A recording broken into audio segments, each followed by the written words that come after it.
तो दोस्तों, कैसे आप सभी? मैं आशा करता हूं आप सब बिल्कुल ठीक होंगे।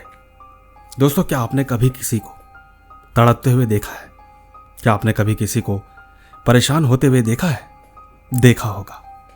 लेकिन अगर मैं आपसे ये कहूं कि जब कोई इंसान परेशान होता है और तड़पता है, अजीब हरकतें करता है, तब आप क्या करेंगे? क्या आप सच में उसकी मदद कर सकेंगे? और ठीक अगर मैं आपसे ये भी कहूं कि आपको उसी के साथ रहना है, तब आप क्या करेंगे? डॉक्टर, दवाइयां, क्या इन चीजों से वो ठीक हो पाया या नहीं? आइए कहानी में जानते हैं। कहानी सुनने के बाद अगर आप चाहते हैं कि मैं आपकी कहानी को अपनी आवाज दूं, तो आप मुझे इंस्टाग्राम पर मैसेज कर सकते हैं। मेरी आईडी है महेश आर्या यूट्यूबर। कहानी के बाद मैं आप सबको वहीं मिलूंगा। तो दोस्तों, बिना देरी किए जल्दी से अपने अपने हेडफोन लगाएं और शुरू हो जाए मेरे यानी महेश के साथ।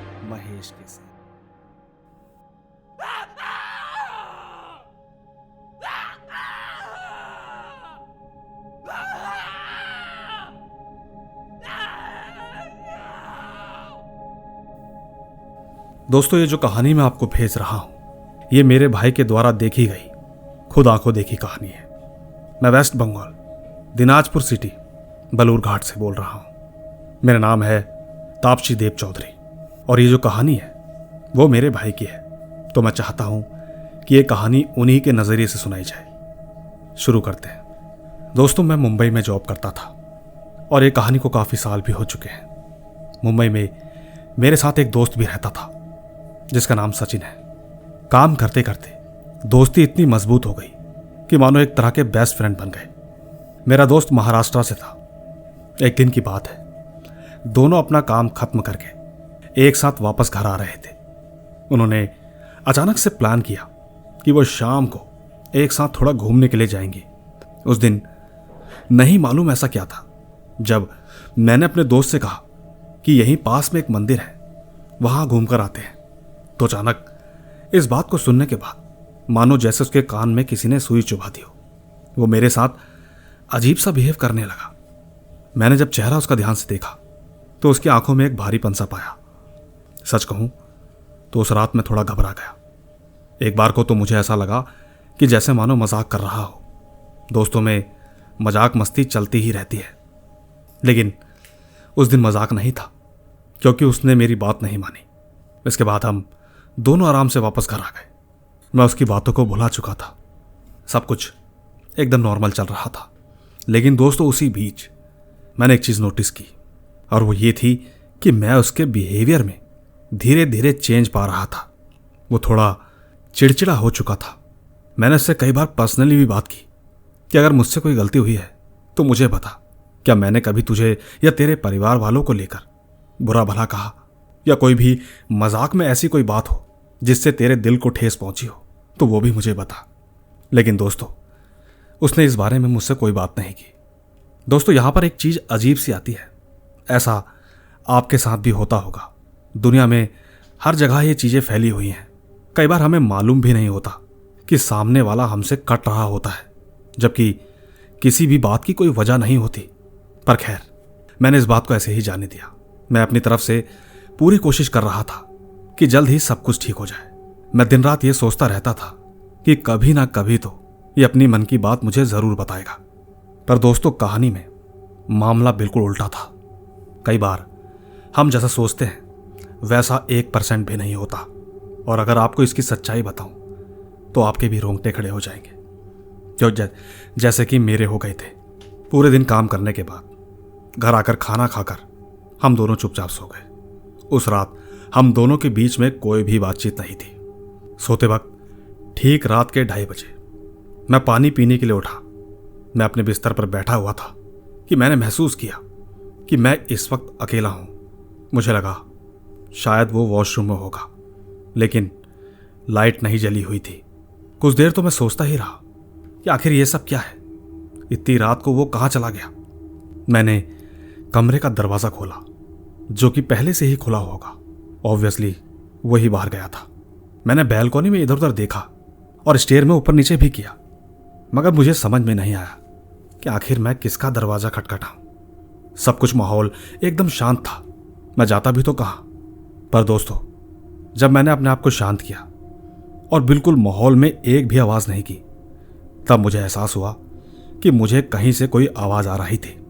ऐसा लग रहा था जैसे कोई अकेला चुपचाप किसी से बातें कर रहा हो। मैं यूं ही कान लगाकर कुछ देर तक सुनता रहा। फिर मैंने अपना चेहरा ऊपर की ओर किया। मैंने पाया कि छत का दरवाजा खुला हुआ था, जो कि हवा की वजह से इधर उधर हो रहा था। मैं समझ गया था कि ये छत पर है। मैं जल्दी से भागकर छत पर गया। मैंने धीरे से दरवाजा खोला तो पाया कि आवाज तो आ रही थी, लेकिन वहां पर इंसान एक ही मौजूद था। मैं तकरीबन 5 मिनट तक उसे यूं ही देखता रहा। देखकर ऐसा मालूम लग रहा था कि जैसे किसी से बातें तो हो रही हैं, मगर किससे? कोई और देखता तो उसे पागल समझता। पर खैर, मैंने उसे जोर से कहा, सचिन। वो मेरी तरफ पलटा और एकदम शांत हो गया, जैसे मानो कुछ हुआ ही ना हो। सचिन टेरेस पर घूमने लगा, इधर से उधर और उधर से इधर। सच कहूं तो मुझे बहुत डर लग रहा था, क्योंकि अभी अभी जो उसने हरकत की थी उसे देखकर मैं तो क्या, आप भी बहुत डर जाओगे। पर खैर, मैं जैसे तैसे उसके पास गया।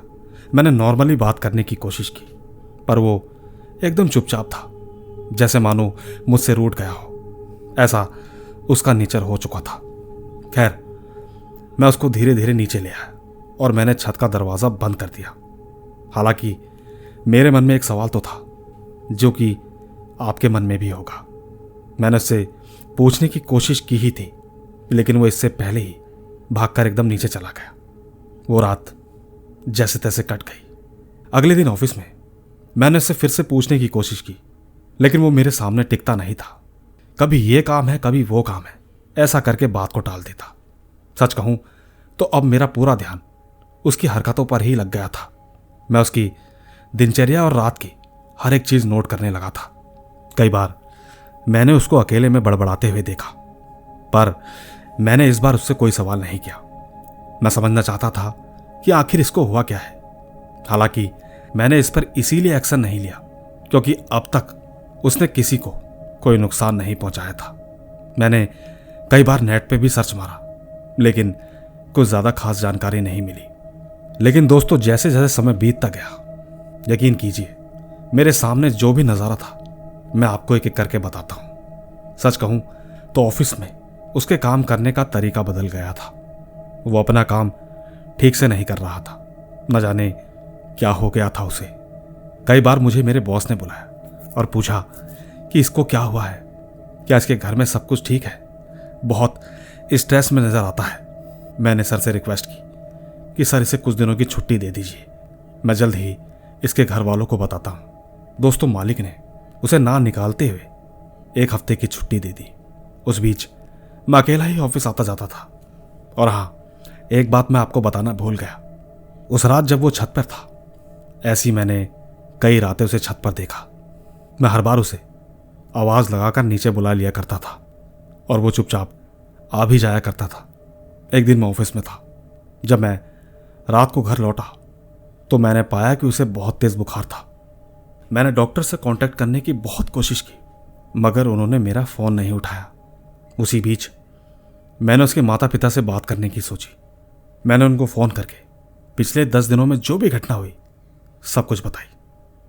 दोस्तों, उसके माँ बाप एकदम टेंशन में आ गए, लेकिन मैंने उन्हें आशीष दिलाया कि आप बिल्कुल टेंशन मत करना, मैं इसका ख्याल रखूंगा। मैं कल ही से डॉक्टर को दिखाता हूं। दोस्तों, सचिन की जो माँ थी वो मुझे एकदम सचिन की तरह मानती थी, यूं कहिए अपना बेटा समझती थी। पर खैर, मैंने अगले दिन उसे डॉक्टर को दिखाया और दवाइयां भी खिलाई, लेकिन कुछ भी असर नहीं हुआ। उसको बुखार में लगभग 7 से 8 दिन हो चुके थे। धीरे धीरे उसका शरीर कमजोर होता जा रहा था।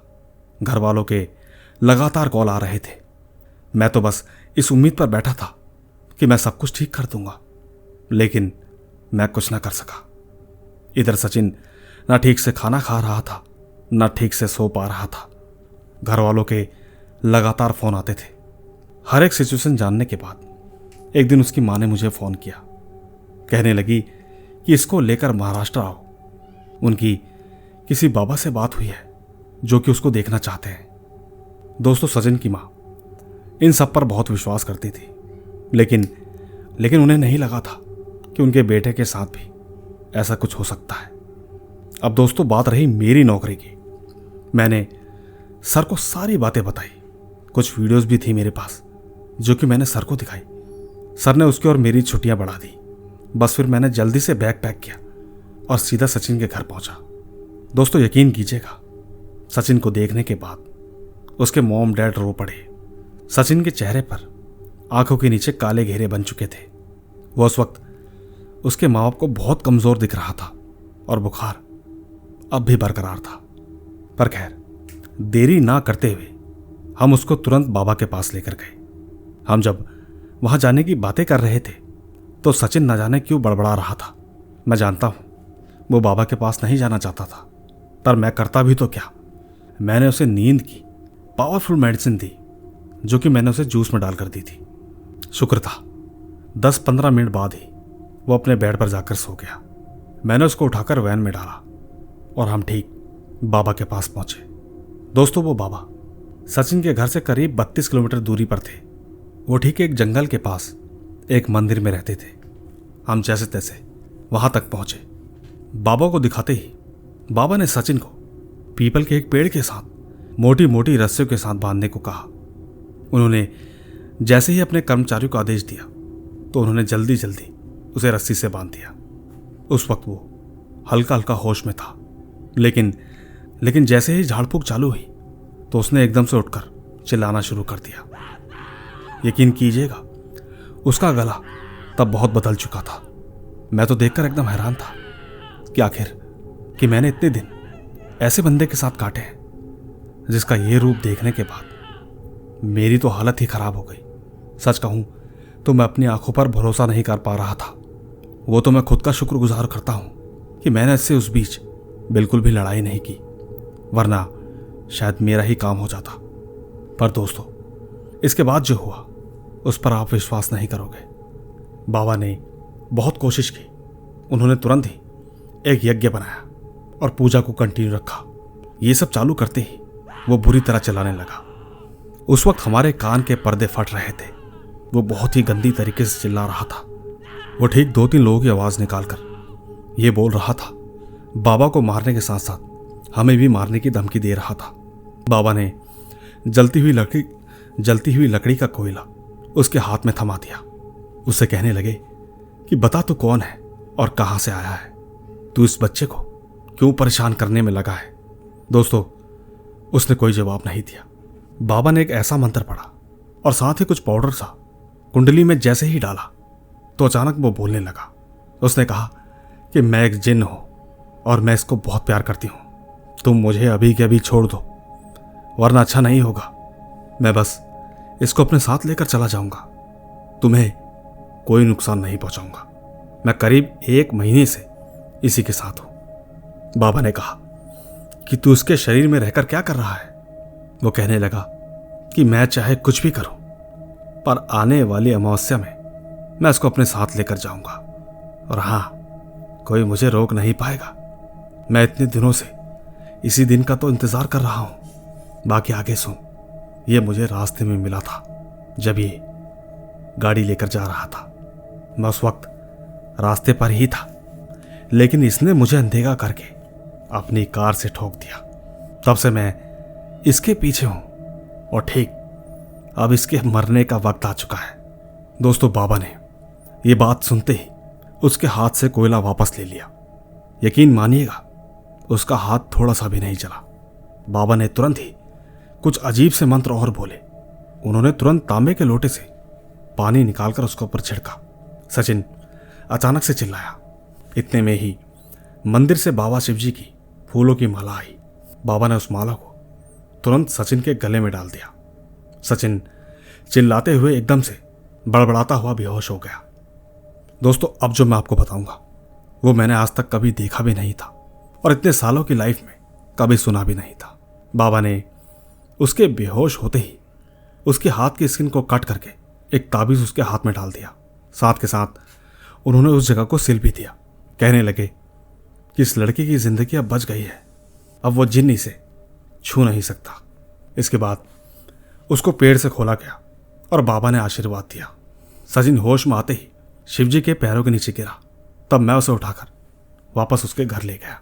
दोस्तों, सबसे बड़ी बात, जब सचिन पूरी तरह से ठीक हुआ तो उसे कुछ भी याद नहीं था। पर जब मैंने उसे इतने दिनों की बातें बताई तो उसने कहा कि अब वो मुंबई जाकर जॉब नहीं करना चाहता। तो उसके माता पिता ने उसको वापस नहीं भेजा। मैंने भी उस जगह को छोड़ दिया। और दूसरी तरफ सचिन महाराष्ट्र में एक कंप्यूटर ऑर्गेनाइजेशन के साथ काम कर रहा है। कई बार आज भी जब मैं उससे फ़ोन पे बातें करता हूँ और उसके साथ जो बीती यादें याद आती हैं, सच कहूँ शरीर कांप उठता है। दोस्तों, ये था कई साल पुराना सच। आप इस बात पर भरोसा करोगे या नहीं, ये तो मैं नहीं जानता, लेकिन मेरी इस कहानी की एक एक बात बिल्कुल सच्ची है। यकीन कीजिए, कई चीज़ें दिखाई नहीं बताई जाती हैं। वो तो मेरे भाई ने मुझसे ये कहानी शेयर की और मुझसे कहा कि आपको बताएं। मैं उम्मीद करूंगा आप इसे अपने चैनल पर ज़रूर डालेंगे। दोस्तों, कहानी ख़त्म करने से पहले मैं आपको एक सच्ची बात बताना चाहता हूँ, जिसके बारे में ये कहानी मैंने आपको जिसके बारे में भेजी है वो मेरे मामा जी हैं और मैं उनका भांजा हूँ। बस मैं इससे ज़्यादा कुछ नहीं कहना चाहता। तो दोस्तों, देखा आपने, थी ना बेहतरीन कहानी। ऐसी कहानियाँ बहुत ही कम सुनने को मिलती हैं। बस आप जल्दी से इस कहानी को शेयर कीजिए। मैं जल्द ही मिलूंगा आपसे इसी तरह की रोमांच भरी रहस्यमयी कहानियों के साथ। चलता हूँ, बाय बाय।